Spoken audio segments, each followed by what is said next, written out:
مولانا اجلیہ صاحب یہی کہتے تھے کہ اگر لوگ دین کا کام کریں گے تو ان کے سارے مسئلے حل ہو جائیں گے، اوپر سے نیچے تک کے دین کا کام کرنے سے اللہ کی مدد آئے گی۔ جب اللہ کی مدد آئے گی تو اب کون سا کام نہیں ہوگا بولو؟ اور اللہ کی مدد مختلف طریقوں سے آتی ہے، کبھی فرشتے آتے تھے، کبھی ہوا آتی تھی، ایک طریقہ نہیں ہے، اللہ کی مدد کا بہت طریقہ ہے۔ ایک جماعت پڑوس کی افریقہ گئی تو سوکھا پڑا ہوا ہے ملک پورا، اب وہ دعوت دیں، تشکیل کریں تو وہ کہیں بھوکے ہیں، پانی نہیں ہے۔ آپ کی بات بھی بہت صحیح ہے، سمجھ میں آتی ہے، لیکن چلنے کی طاقت نہیں ہے، سوکھا پڑا ملک، بارش نہیں ہے، آپ لوگ دعا مانگو بارش ہو جاوے۔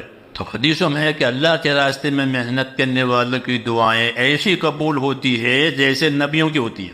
جماعت کے ساتھی بھی زیادہ سیدھے سادے ہوتے ہیں، اخلاص والے، انہوں نے دعا مانگی تو بارش ہو گئی، اور پورے ملک میں ہوئی، کیونکہ ہمارا دین تو حق ہے، جو بات پہلے ہوئی تھی وہ آج بھی ہوگی، کام کرنا چاہیے۔ اسے مولانا اجلیہ صاحب کہتے تھے کہ میں تو ہمارے تمام مسائل کا حل اس کام میں سمجھتا ہوں، مگر میں کیسے سمجھاؤں؟ آپ ان کے مکتوبات پڑھو گے تو پتہ چلے گا کہ میں کیسے سمجھاؤں کہ لوگوں کے تمام مسائل کا حل اس کام میں ہے، کہ وہ اللہ کے کام میں لگ جائیں، خود دین پر چلیں، دوسروں کو دین پر چلانے کی محنت کریں، پھر دعائیں مانگیں، دیکھنا کیسے مسئلے حل ہوتے۔ دعا سے اللہ نے بڑے بڑے کام کیے ہیں، وہ دعا طاقتور بنتی ہے دین کی محنت کرنے سے۔ جتنا ہم دین کے پابند بنیں گے اتنی ہماری دعا میں طاقت آئے گی، اور یہ محنت اتنی آسان ہے کہ غریب بھی کر سکے، مالدار بھی کر سکے، کہ دوسروں کو دعوت دینی ہے، فائدہ فضیلت سمجھانی ہے، اس کے حق میں دعا کرنی ہے، اتنا ہی کرنا ہے۔